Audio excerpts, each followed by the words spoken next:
Hi, welcome to the 13th floor. I'm Marty Duda, and today we have Coco Davis with us. Hi. Hi. How's it going? Good. You've got your new album out. Yes. It's your first one, although you've been making music around town for quite a while. Yeah, So, it was a long time coming. why did it take so long? I suppose just pickiness. Right? And you make music with Tom Rodwell as Yeah. well. And so how long have the two of you been making it? About 5 or 6 years. Yeah, sort of pretty close after we met, we started making music together. Was there an immediate musical connection happening? Yeah, we really bonded over some shared favourite musicians like Skip James and Fred McDowell. There's not many people you're going to run into on the street and realize that you have Skip James and Fred McDowell in common. No, I guess not. How did that happen? I think it's just when I was in my early 20s and I left home and I'm from the States and I moved back to New Zealand. I lived alone and I just, while I was going to university, I just spent a lot of time kind of obsessively noodling down into different kinds of music. Right. Just because I was alone a lot. Right. Whereabouts were you in the States? I was born in Berkeley, California, so when I went back, I was living in Oakland, in the Oakland Hills, finished high school there. Very good. So you bonded over Skip James and Fred Yeah. McDowell, and you've been kind of performing together all this time? Yeah. Tom lets me hang out with him. Oh, that's mighty decent of him. But before meeting Tom, I was performing in theatre shows, singing in theatre shows for Auckland Theatre Company a little bit, and a cirque company called Dust Palace. I was doing stuff with them, and yeah, it's really because of my theatre acting background that I sing at all. They kind of, when I went to drama school, Toi Whakaari in Wellington, they kind of forced me to sing, basically. You didn't sing before that? Not in front of people. I was sort of painfully shy, so it's kind of taken me the last 10 years to grow out of that, and I still get awful nerves when I sing new things. Oh, just when you sing new things? Interesting. Yeah. Is there any kind of process that you go through, or is it just a matter of just plowing through and getting... Well, it hasn't hit me until recently. I did a show in the Auckland Arts Festival based on Dusty Springfield songs, right. and I got it really badly, and my nerves hit me really badly. So normally the way I get around it is just lots of practice, lots of doing it a lot, right. And I didn't get that opportunity with that show.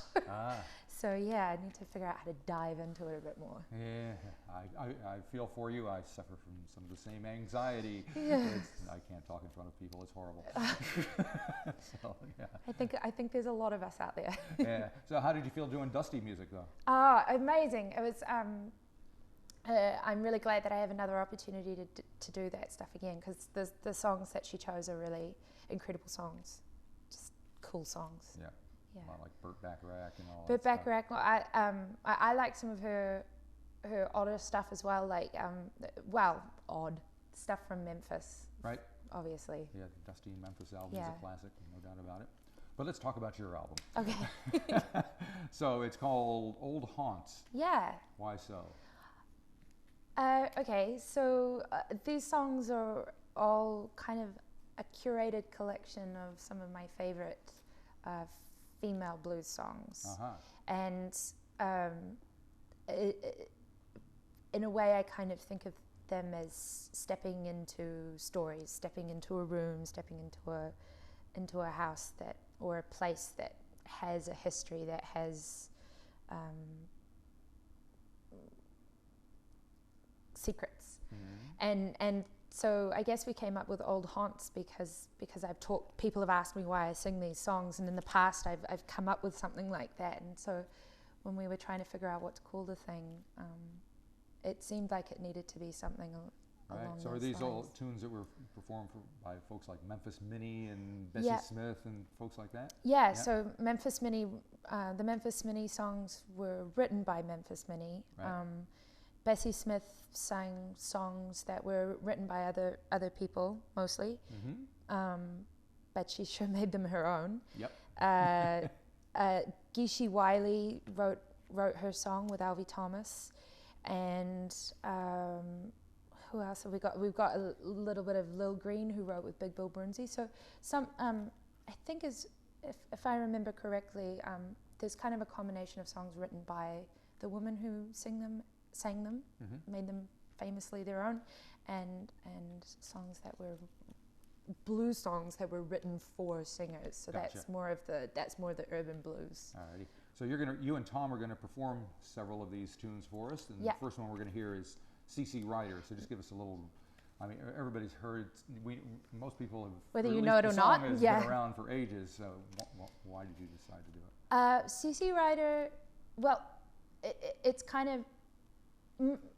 All the songs I choose them because I like the story that they tell, Right. and there's something in the music that I just have to sing this particular song. Ma Rainey is one of the very first, and CC Rider is one of the very first female blues songs that made it popular on race records, as they called them back then. Yep. So it's kind of like the grandmama of all the songs. Great, good way to start. All right, we'll give it a listen and we'll come back and talk some more. Cool.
See right, see what you have done. See right, see what you have done. Well, you made me love you. Now your girl has come.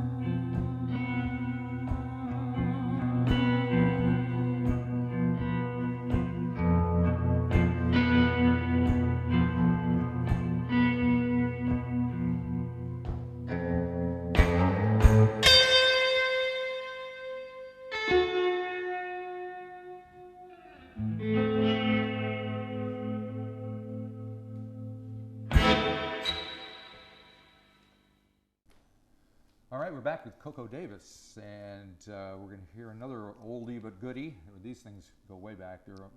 These songs are probably around 100 years old now, right? Yeah, getting on there. Memphis Minnie is probably one of the later of the bunch. And the next one we're going to hear is an old Bessie Smith song, In My Girlish Days. That's a Memphis Minnie song. That's a Memphis Minnie. Sorry. Yep, you're right. Of course you're right. I was thinking about Bessie as I often We'll get do. to her. We'll get to her. She's very important. Right. So how did you discover this song? So I got very interested in Memphis Minnie because she wrote her songs, because she was a self-led woman, blues woman in a time where it was not socially acceptable, perhaps. Although my understanding of the history of the blues is that really it was the female blues singers who kind of initially were the main thing, and the male ones didn't come until like the 30s. Well, I would agree with you, except that that's more of a northern thing. Like in the north, it was as entertainment. Right. The blues was definitely a female genre, but in the south, in the country, where people were blues and was the secular blues and spirituals and gospels were sort of vying for position in society. It was women weren't supposed to sing blues that. Like the devil's music and the devil's music in public. So Memphis Minnie was a great character. There's accounts of her. She had gold teeth and wore dice earrings, and all those silly rumors and things. But she's just kind of a wonderful, like in my romanticized version of whatever it is. I'm drawn to her because she was a self-made woman who went through a series of husbands and just kept being a kick-ass guitar player and songwriter.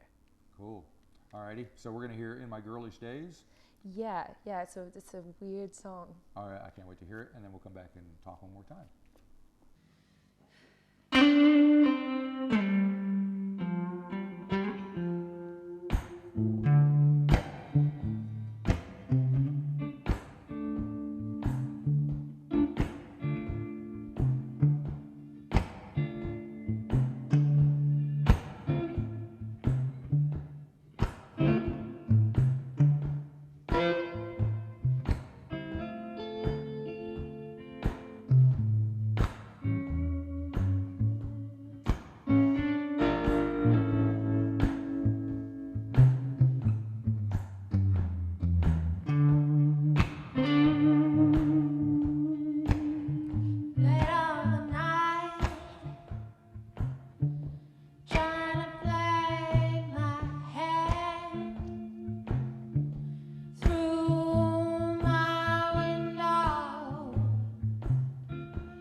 were surprised. I had to travel before I got wise. I found out better. Still got my girlish way.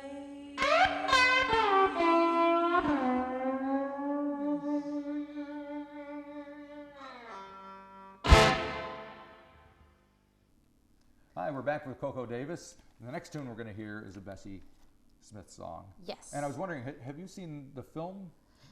I think it was an HBO film starring who was it? Queen Latifah? Is it Queen Latifah or is it Yeah, I can't remember. I think Queen Latifah, I think it might be, what's her name? Not Monique? No? I know Monique was in it, but she played another different singer.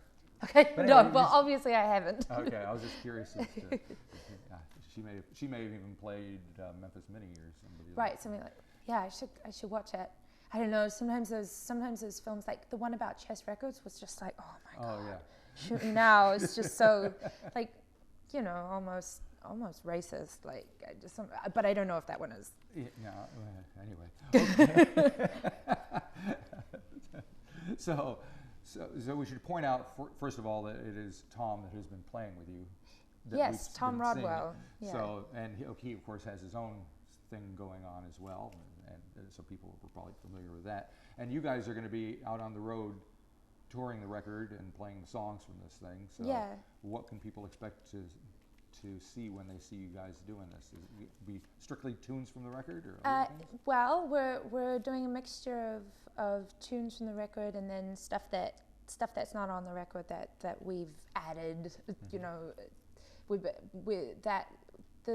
been playing together for about 5 or 6 years, and so those are just kind of the old songs that we worked on together. So we also sing material that we've worked up since we made this, and there's stuff that we tried to record and put on there that just didn't work for whatever reason. So no, you'll hear more than what's on this. You have vinyl as well, right? We do. Was that tough to get together? No, it's just expensive. I'll bet. Which is tough, yeah. Yeah, okay. All right, so the last song is indeed a Bessie Smith song. It is. And it's called Lectric Chair. Lectric Chair. And there must be a story behind it. This is a song where a woman is talking to the judge and saying, hey, let's just cut to the chase. I did it. Send me to the electric chair. I loved him. I don't want to be around no more. It was always that easy, eh?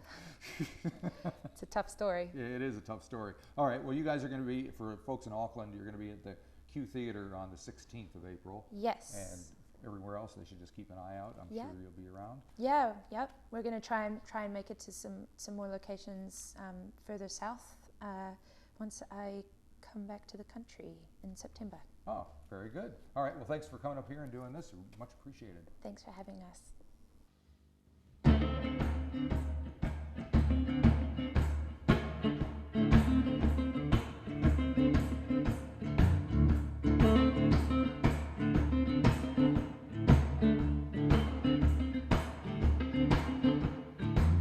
Judge Your Honor, hear my plea, before you open up your court. I don't want no sympathy, 'cause I cut my good man's throat.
electric chair.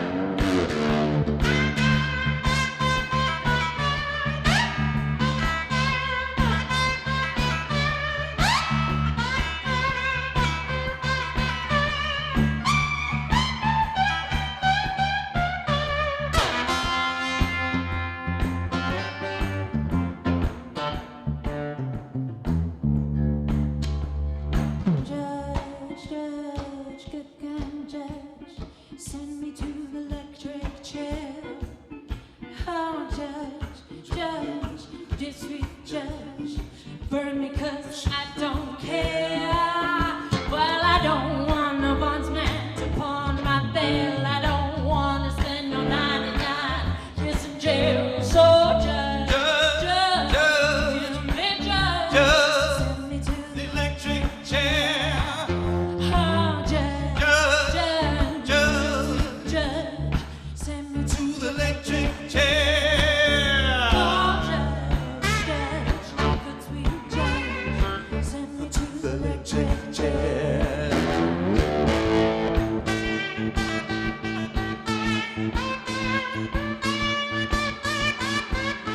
Send her down.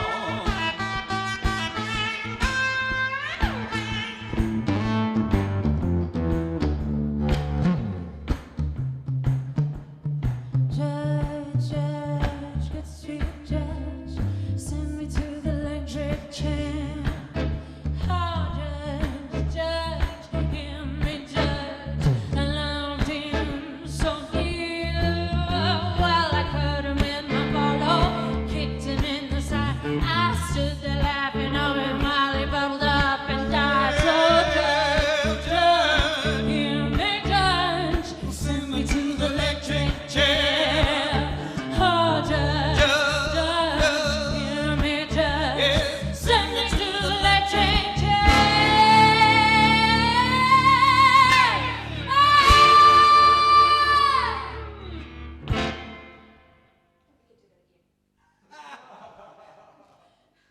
No, that's about as good as it's